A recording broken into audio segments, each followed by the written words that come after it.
यांना माझा नमस्कार.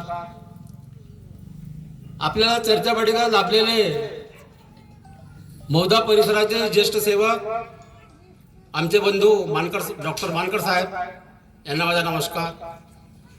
कैलासदादा सोमनाथे यांना माझा नमस्कार. मंचावर बसलेले खंडाळा गावचे मार्गदर्शक श्रीमान नामदेवरावजी उके यांना माझा नमस्कार. आजच्या चर्चा बैठकीचे सूत्रसंचालन करणारे दादा बंटीदादा सरोदे यांना माझा नमस्कार. मंचावर बसलेले सर्व ज्येष्ठ सेवक कार्यकर्ते, पुढे बसलेले सर्व सेवक सेविका बाल गोपाल यांना माझा नमस्कार. परमपूज्य परमात्मा एक सेवक मंडळ वर्धमान नगर नागपूर ज्यांचे संस्थापक महान त्यागे बाबा झुंजूजी यांनी 4 तत्व 3 शब्द 5 नियम सेवकांना आलेले अनुभव, विनंती आणि प्रार्थना या माध्यमातून हा सेवक एकत्र कसा येईल आणि हा एकत्र आल्यानंतर परमपूज्य परमात्मा एक सेवक मंडळ वर्धमान नगर नागपूर याच्या प्रसार आणि प्रचार कसा करता येईल त्याच्याकरता चर्चा बैठक केली. त्याचं नियमावली तर बाबांनी आधी का आलेली होती, आताही आहे आणि पुढे राहणार आहे.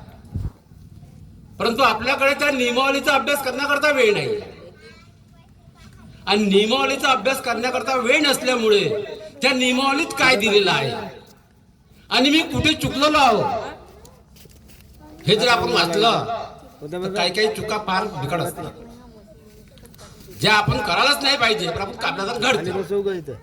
परंतु त्या नियमावलीत स्पष्ट आपण वाक्य लिहिलेलं असते काही काही की आपल्या हातात एखादी चूक फार मोठी चूक घडलेली असेल जी आपण कोणाला सांगू शकत नाही, मार्गदर्शकाला जाऊन सांगणे आणि 4 भिंतीच्या आतमध्ये कशी ठेवायची आणि आपण केलेल्या चुकीचं दुःख आपल्यावर परत येऊ नये याच्याकरता मार्गदर्शकाकडे जायचं, याच्याकरता त्या मार्गदर्शकाकडून कार्य घ्यायचं. आणि आपण ज्या मार्गदर्शकाकडून आपला मार्गदर्शक असेल त्याच मार्गदर्शकाकडून आपण एखादी केलेली चूक असेल जी आपण कोणाला सांगू शकत नाही अशी जर कोणती चूक असेल तर आपल्याला ज्या मार्गदर्शकाकडे आपण आपल्याला त्याच्याकडे जावं लागेल.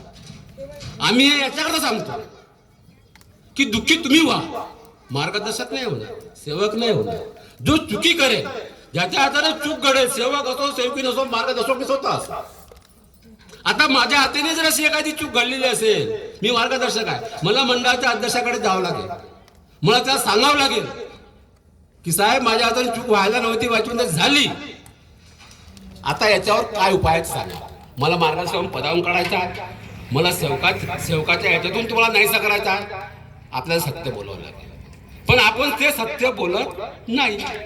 आपण अनेक सेवकाला भेटू, अनेक मार्गदर्शकाला भेटू, मंडळाच्या अध्यक्षाला भेटू, एखाद्या संचालकाला भेटू, उपाध्यक्षाला भेटू, परंतु आपण सत्य सांगणार नाही. म्हणून कोणताही मार्गदर्शक, कोणताही सेवक, कोणताही मंडळाचा अध्यक्ष उपाध्यक्ष एक बाजू ऐकल्यानंतर दुसरी बाजू सुद्धा ऐकते, सत्य काय त्यावेळेस समोर येते. म्हणून आमचं नेहमी माझं सांगण्या हेच आहे की तुम्ही दुःखी राहू नका, कारण की बाबांनी म्हटलेला हा सेवक कधी दुःखी राहणार आणि तो राहील तर त्याच्या कर्माने, हे तर सत्य आहे. तरी आपण आपल्या हाताने काही नियमाचे चुका होतात, काही नियम बदलतात ते आपल्याला माहीत नसते, किंवा नियम एखाद्या अध्यक्षाने जर नियम बदलला तो मार्गदर्शकाला मान्य नसते, सेवकाला मान्य नसते. नाही म्हणते आताचा अध्यक्ष झाला म्हणते मंडळाचा आणि तो आम्हाला सांगता ज्ञान म्हणते, आम्ही तर बाबाच्या काळातले म्हणते. नाही, ही परिस्थिती आपली आहे, ह्या मानवाची आहे. आपल्याला याच्यातून बाहेर निघायचं आणि जोपर्यंत आपण आपल्यातून बाहेर निघणार नाही, कोण काय करते, कोणता सेवक काय करते, कोणता मार्गदर्शक काय करते, आपल्याला काही घेत नाही. माझे कर्म मला कसे घडवायचे आणि मला भगवंताचा योग कसा घ्यायचा तोही घ्यायचा. आणि आपला प्रपंच आणि कुटुंब म्हणजे निस्वार्थपणे आणि कोणत्याही आजारापासून अंधश्रद्धेपासून मुक्त ठेवायचं. नाही तर आता या माईकवर फार सुंदर असं मार्गदर्शन झालं. आमचे बंधू डॉक्टर मानकर महोदयचे यांनी फार सुंदर असं मार्गदर्शन केलं आणि त्यांच्या याच्यामध्ये सगळे विषय होते, मार्गाविषयीचे चुकीचे विषय होते, चांगले विषय होते आणि चांगलं मार्गदर्शन होतं. पण ते आपण ऐकत नाही. आपण ऐकतो जरूर, आता इथे आपण ऐकलं, पण आपण घरी गेल्यानंतर त्याच्यावर मंथन करत नाही की इथे या चर्चा बैठकीच्या माध्यमातून कोणता मार्गदर्शक, कोणता सेवक काय बोलला आणि कशाच्या आधारावर बोलला. आम्ही सुद्धा कशाच्या आधारावर बोलतो, आम्ही तत्व शब्द नियमाच्या आधारावर बोलतो, परंतु आठवड्याभरात ज्या आमच्याकडे काही चर्चा येतात त्याच्यावर आम्ही प्रत्येक सेवक आणि सेवकिनीला सावध करण्याचा प्रयत्न असतो. परंतु त्याच्यातून काही वाईटच प्रकार निघते, चांगले प्रकार कमी निघते. म्हणून मला सांगणं आहे, जर आपल्या हातून काही घडलं असेल, ह्या मायेवर कोणी मार्गदर्शन सांगत, कारण मार्गदर्शकाकडे मी नेहमी सांगतो की मार्गदर्शकाकडे येणारा त्याच्या घरात असेल आई वडील बहीण भाऊ, तर सगळे लोक त्या मार्गदर्शकाकडे जातात आणि ते सांगतात यांनी काय केलं, तिने काय केलं, माझ्या नंदेने काय केलं, माझ्या सुनेने काय केलं, मुलाने काय केलं, हे सांगते. त्याचे मार्गदर्शक काही भगवान नाही, त्या आधारावर मार्गदर्शक बोलतो आणि त्या आधारावर मार्गदर्शक कार्य करतो आणि त्या आधारावर मार्गदर्शक करतो. मार्ग काय घेऊन जाईल, तुम्ही काही करा, काही घेऊन जाईल काय मार्गदर्शकाले. कुणी मार्गातून गेले, एखादा गेला बी आणि काही बी झालं आणि मार्गाचा तत्वशब्दाच्या नियमाचे वेगळे वागला तर काय घेऊन जाईल.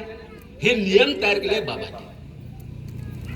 मानते की बाबा झुंझुनूला हे नियम, 4 तत्व 3 शब्द 5 नियम, विनंती आणि प्रार्थना. आपण तर आपल्याला 3 सेकंद लागत नाही बोलाले कराले, लागते का.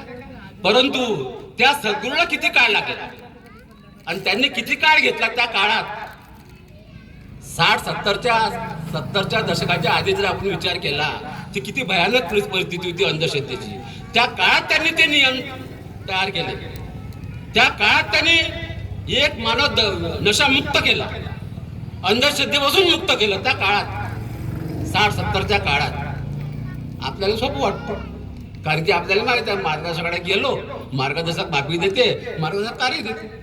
मी सांगितलं का मी या दुःखाकरता मार्गात यायचा आहे, मार्गदर्शक ऐकतो आणि ठीक आहे बाबा कर तू कार्य साफसफाईचे 3 दिवसाचे. पण तुम्ही तर कार्य सुरू करायचेच आहे. 3 दिवसाच्या साफसफाईत पण आराम मिळतो. जे दुःख होतं ते नाहीसं होतं, कार्य तर घ्यायचे ते अजून. म्हणजे किती मोठी शक्ती आहे त्या मानतेकी बाबा झुंझुनूजींनी आपल्याला दिलेली. परंतु आपण सेवक त्याचा सगळ्यात जास्त लोक दुरुपयोग करतो. मग मार्गदर्शक बेकार आहे, मार्गदर्शक चांगला नाही. दुसऱ्या मार्गदर्शक जाऊ, ते मार्गदर्शकाच्या आराम लागते. जसे आपण डॉक्टरला म्हणतो का नाही, आता जसे आमचे डॉक्टर मानकर साहेब आहे, नाही मानकर साहेबाचा आराम नाही लागत, ते सोमनाथचे साहेब आहे डॉक्टर, त्याच्या आराम लागत. ह्या कल्पना मनातून काढा. आपल्याला मार्गदर्शक इंगिन देणं नाही तुम्हाला आणि कोणाच इंगिन देणं गेलं तर नाही भगवंताचं. परमपूज्य परमात्मा एक सेवक मंडळ वर्धमान नगर म्हणजे काय हे आपल्याला सांगता आलं पाहिजे. आपल्याला कोणी विचारलं तर पण आपण सांगू शकत नाही. हो तो हनुमान जाता सांगितलं आमचं नामदेवरावानं बुकेनं, हो तो हनुमानजी हा हनुमानजी एकच वेळ. मग ते आपण कोण नाही गेलो मंदिरात.